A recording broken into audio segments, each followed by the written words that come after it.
నిన్నటి నుంచి మొన్నటి నుంచి రాష్ట్రాన్ని ఊపేస్తుంది. ఈ దేశంలోనే పెద్ద చర్చనీయాంశం అయిపోయింది. పుష్ప 2 మా మిత్రుడు చెప్తున్నట్టుగా ఇప్పుడు పుష్ప 3 నిన్నటి నుంచి 100% నిన్న జరిగిన అల్లు అర్జున్ గారి అరెస్ట్ అనేది ఉద్దేశపూర్వకంగా జరిగిన కక్ష సాధింపులాగే కనిపిస్తుంది. దీంట్లో ఏమి సందేహం లేదు. శుక్రవారం నాడు ఆయన అరెస్ట్ చేసి జైలు పంపితే కనీసం సోమవారం వరకు బెయిల్ రాకుండా 3-4 రోజులన్నా జైల్లో ఉంచాలని కుట్రే కదా దీంట్లో కనిపిస్తుంది. ఆయన ఒక థియేటర్కి సినిమాకి వెళ్ళారు. ఆ థియేటర్ దగ్గర తొక్కిసలాట జరిగింది. తొక్కిసలాట జరిగితే ఒక మహిళ చాలా దురదృష్టవశాత్తు ఒక పేద దిగువ మధ్య తరగతి కుటుంబానికి చెందిన ఒక మహిళ ప్రాణాలు కోల్పోయారు. ఒక చిన్న బాబు చావుబతుకుల మధ్య ఉన్నాడు. దయనీయమైన సంఘటన. ఏ ఒక్కరైనా ఖండించాల్సిందే.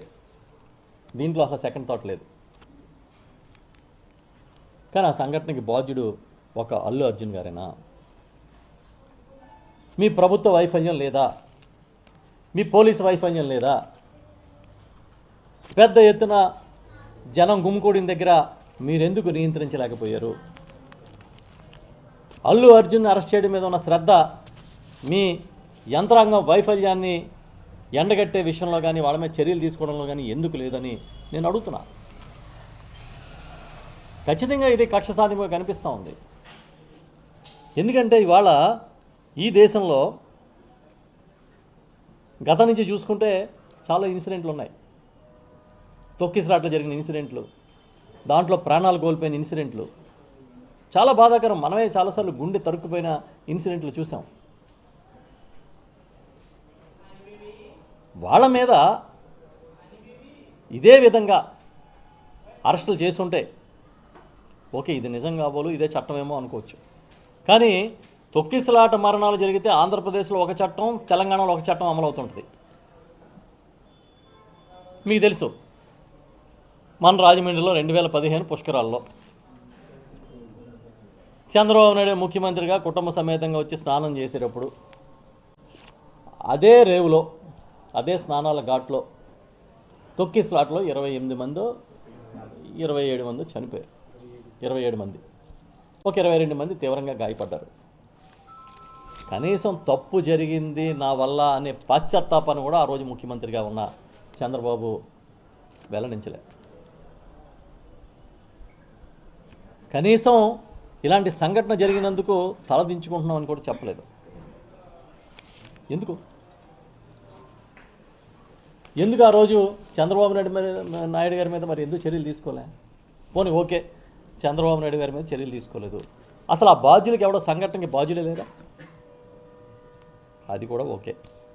మొన్న జగన్మోహన్ రెడ్డి గారు ముఖ్యమంత్రిగా ఉండగా గుంటూరులో తెలుగుదేశం పార్టీ నాయకుడు ఒక ఆయన చీరల పంపిణీ చేస్తే తొక్కిసలాట జరిగి 3 చనిపోయారు. చంద్రబాబు నాయుడు గారు వెళ్ళిన సభలో ఆయనే పంచడానికి వెళ్ళాడు.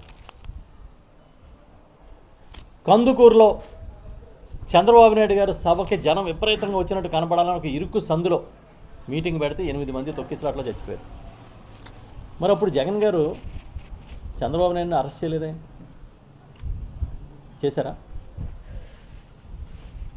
ఇవి చూస్తూ ఉంటే అసలు నిజంగా ఈ తొక్కిసలాటలు ఏంటి, దీని గొడవ ఏంటి, ఇంతకుముందు ఎప్పుడైనా ఎక్కడైనా జరిగినాయా అని నేను కొంత ఇన్ఫర్మేషన్ తీసుకుంటే తొక్కిసలాటలు ఏమీ కొత్త కాదు. చనిపోవడం అనేది దురదృష్టకర సంఘటనలు కూడా జరిగినాయి. కానీ ఎక్కడా కూడా పలానా సెలబ్రిటీ వల్ల లేదంటే పలానా ఆధ్యాత్మిక కార్యక్రమం నిర్వాహకుల వల్ల జరిగిందని వాళ్ళని ఎవరిని అరెస్టులు చేయలే. ఉదాహరణకి చెప్తాను. ఇంచుమించుగా నా దగ్గర ఉన్న కొన్ని సంఘటనలు చెప్పాలని చెప్తున్నా. 2004 ఏప్రిల్లో లక్నోలో ఉచిత చీరల పంపిణీ జరిగితే 21 మంది మహిళలు చనిపోయారు. 2005లో మహారాష్ట్రలో తొక్కిసలాట జరిగితే జనవరిలో ఒక గుడి దగ్గర 265 మంది చచ్చిపోయారు. 2005 డిసెంబర్లో 42 మంది వరద బాధితులు వస్తువుల పంపిణీ సందర్భంగా చనిపోవడం జరిగింది.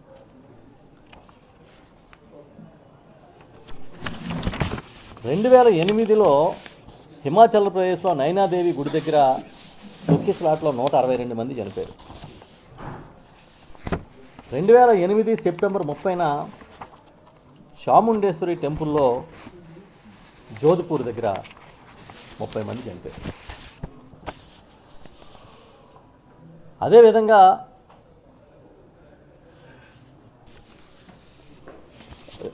చాముండేశ్వరి టెంపుల్ దగ్గర 30 మంది కాదు, 224 మంది చనిపోయారు. కుందాలోని రామ్ జానకి గుడి దగ్గర తొక్కిసలాట్లో 2010లో 71 మంది చనిపోయారు. శబరిమలలో 2011లో తొక్కిసలాట జరిగితే 106 మంది చనిపోయారు శబరిమలలో. 2005లో మహారాష్ట్రలోని మందారదేవి ఆలయం దగ్గర తొక్కిసలాట జరిగి 340 మంది చనిపోయారు. రాజస్థాన్లో 2008లో చాముండీదేవి ఇప్పుడే చెప్పారు 250 మంది చనిపోయారు. నైనాదేవి ఆలయంలో హిమాచల్ ప్రదేశ్ దగ్గర 162 మంది చనిపోయారు 2008లో. హవన్ కార్యక్రమం జరుగుతుంటే శ్రీరామనవమి సందర్భంగా మార్చి 2023లో అంటే లాస్ట్ ఇయర్ దాదాపుగా 36 మంది తొక్కిసలాట్లో చనిపోయారు. వైష్ణోదేవి ఆలయంలో జనవరి 22, 2022 జనవరిలో తొక్కిసలాట జరిగి 12 మంది చనిపోయారు.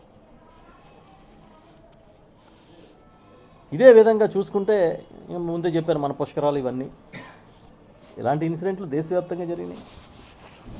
అందుకు సినిమా థియేటర్ల దగ్గర పూర్వకాలంలో పెద్ద పెద్ద నటులు హీరోల సినిమాలు రిలీజ్ అయినప్పుడు చాలామంది చనిపోయిన సంఘటనలు ఉన్నాయి. చనిపోవడం కరెక్ట్ కాదు. తొక్కిసలాటలు జరగకుండా నిరోధించాల్సిన బాధ్యత ఎవరిది? ఆ రాష్ట్ర ప్రభుత్వాలది. ఆ రాష్ట్ర ప్రభుత్వాల బాధ్యతలు తీసుకుని చాలా గట్టిగా బందోబస్తులు ఏర్పాటు చేయాలి. చేయడం మానేసి